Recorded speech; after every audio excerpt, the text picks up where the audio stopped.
Nearly 9,500 threats were made against members of Congress last year. That number should have set off alarms across the country. But here's the part that stunned everyone: only 8 convictions came out of those thousands of cases. When Congressman Joe Morelle confronted Attorney General Pam Bondi about this shocking gap, he wasn't just asking for statistics, he was forcing her to face the reality of a justice system that seems broken on purpose. And what followed revealed exactly why so many Americans feel like accountability has vanished from Washington. Morelle's opening question cut straight to the heart of the matter. So, Governor, I'm sorry if I can keep going. I'm sorry. Sure. I don't mean Quickly, to. though. I filibuster. Governor Shapiro and what happened in Pennsylvania with Governor Shapiro. I've spoken to Governor Shapiro. We are working hand in hand, our U.S. attorney with the district attorney there, hand in hand, just like in Minnesota. I made sure our U.S. attorney and our district attorneys there were working hand in hand. Political party doesn't matter when something like this happens. And I also want to make sure all members of Congress are safe as well. Okay, and I would reiterate, Chairman Stile and I think Chairman Stile and I agree that at least a part-time in each of the 94 districts would be appropriate. Let me change topics for just a moment. I'm Really sorry. quick on that. Yes, we're doing that through our National Security Division, so I think that's already in the works, and I would be glad to meet with you in a secure facility to talk about that. Very good, thank you. Continuing, in addition to my role here, the committee that I serve on as an authorizer oversees Capitol security as well as federal elections, so I'm closely following the aftermath of January 6th. Recently, several defendants who received presidential pardons related to that day are now arguing in court that the pardon covers crimes like, for instance, illegal firearm possession discovered in a search of an individual's home in California months after January 6th. What's your position on whether the pardons cover these separate offenses? The pardon power rests with the president, not the Department of Justice, and some of that is pending litigation, and I cannot discuss pending litigation. Well, I'm not asking you about who has the right to a pardon. I think as the Department of Justice in February wrote, the pardon is an act of grace which removes the punishment from a crime a person has committed. It further said, in its effect, the granting of a pardon is in no sense the overturning of a judgment of conviction. It is an executive action that mitigates or sets aside punishment. So as the chief law enforcement officer, what's your opinion, not the president's power of whether he can offer a pardon? That's pretty clear in the Constitution. But for crimes committed unrelated to January 6th, would you suggest that the pardons would cover activities or crimes potentially committed outside of that by the same person? Well, I don't know if you're referring to Joe Biden pardoning his son after he said he would not pardon Hunter Biden, or the No, I actually commutation referred of to all January the 6th. I'm sorry. all the sentences that the people that were on death row. I've met with those families, No, and I- all of those sentences were commuted. I'm not going to comment on pardons on either side of the aisle. So, well, I'm not asking about either side. I'm asking, you're the chief law enforcement officer in the United States. You have a responsibility directly, but you swore an oath to the Constitution, not the president. Want to know what your views are on the extent to which pardons cover potential crimes committed by individuals who've been pardoned but unrelated to January 6th. Do you mean the ones that were done by the auto pen? I'm not going to discuss right. anything that Mr. could Chairman, be or not be I pending litigation. respectfully, Ms. DeLauro accused you of filibustering. I think that's the height of filibustering. This is a serious, serious topic. And for you to suggest that you don't have an opinion or to divert to other things that had nothing to do with January 6th pardons, I think is frankly demeaning to your responsibilities and your job. With that, I'll yield back.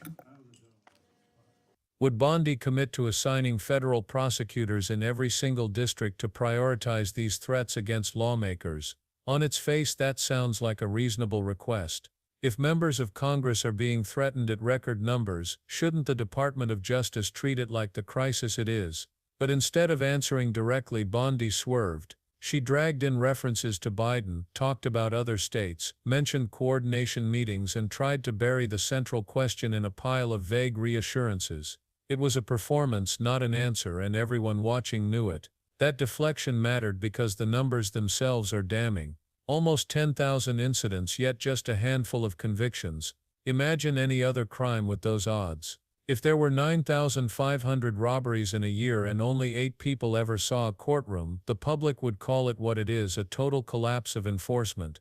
And when you look at the source of many of these threats, the picture becomes even clearer. They aren't random. They're rooted in the same anger, conspiracy theories, and extremist rhetoric that fueled the attack on January 6.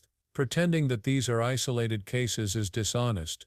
They're symptoms of a larger movement, one that Bondi seems unwilling to confront directly. Instead, her strategy was the oldest trick in Washington: change the subject. She leaned on phrases like pending litigation to dodge specifics. She repeated lines about national security divisions and coordination with states, hoping those words would sound authoritative enough to shut down the conversation. But none of it explained why thousands of threats have gone unanswered. And that's what Morelle refused to let her escape from. He pressed harder, forcing her back to the uncomfortable truth she didn't want to say out loud: the system isn't working because it isn't meant to. The exchange then turned to something even more explosive: the debate over pardons. Morelle highlighted reports of January 6 defendants who, after receiving presidential pardons, are now in court arguing that those pardons should shield them from unrelated charges like firearm possession months later. Just hearing that claim feels absurd. A pardon for storming the Capitol is somehow supposed to erase crimes committed long after the fact. It's an argument that turns the concept of justice upside down. And yet, when asked for her position, Bondi dodged again. This is where the conversation became bigger than one hearing. Pardons have always been controversial, but they were designed to be extraordinary, a last resort, a rare act of grace. They were never supposed to be political rewards. But under this new playbook, pardons are treated like loyalty prizes, a way to buy silence or protect allies no matter what they've done.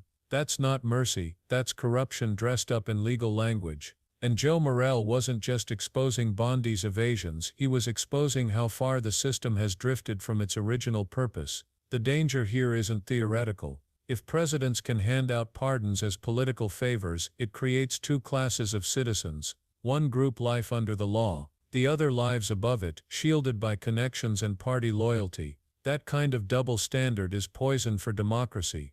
And the more Bondi refused to confront that reality, the clearer it became that she was protecting something bigger than herself. She was protecting the very machine that benefits from those double standards. What Bondi didn't say speaks louder than what she did. As Attorney General, her job is to uphold the Constitution, not serve as a shield for the president or his allies. Yet every answer she gave was crafted to avoid crossing that political line. She wasn't defending the law. She was defending her side. And in doing so, she revealed the exact problem Morelle was trying to spotlight: a justice system that bends when political power demands it. And think about the broader implications. If thousands of threats against lawmakers can be brushed aside, what does that mean for ordinary citizens? If political violence can be pardoned, what's to stop future leaders from using that power to protect not just insurrectionists but anyone loyal enough to their cause? That's how democracies slide into something darker, when the law stops being a shield for everyone and becomes a weapon for the few. Morelle's persistence made the stakes impossible to ignore. He refused to let Bondi escape behind jargon or misdirection.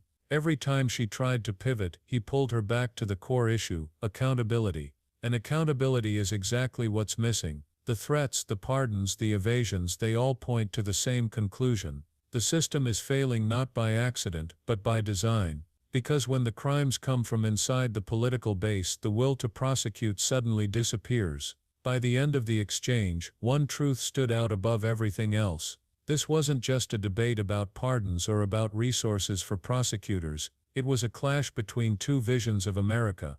In one, the rule of law applies equally, no matter how powerful or connected you are. In the other, loyalty buys you protection, and violence against democracy itself can be excused with the stroke of a pen.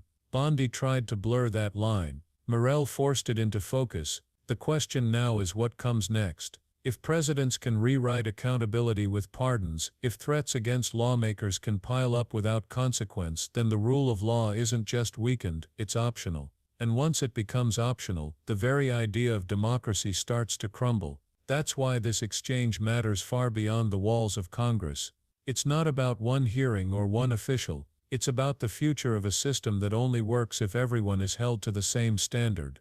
Pam Bondi's evasions may have bought her a few moments of cover in that room, but they also exposed the deeper rot underneath. Americans watching could see the pattern: talk tough about security, but do nothing when the threats come from your own side. Defend the Constitution in speeches, but dodge when asked to apply it to your allies. That's not justice, it's politics dressed up as law, and it's exactly what's pushing faith in institutions to the breaking point. So where does that leave us? With a choice. Either we accept a system where power protects its own, or we demand accountability no matter where it leads. Joe Morelle's questioning was more than a political moment, it was a warning, because if pardons become political currency and threats go unanswered, the cost isn't just credibility, the cost is democracy itself. What do you think? Should presidents have unlimited pardon power, even for political allies, or should there be limits to stop abuse before it destroys what's left of accountability? Let us know your thoughts in the comments. And if you want more breakdowns of these pivotal moments, don't forget to hit subscribe, because the next story we're covering is even more revealing and it's one you won't want to miss.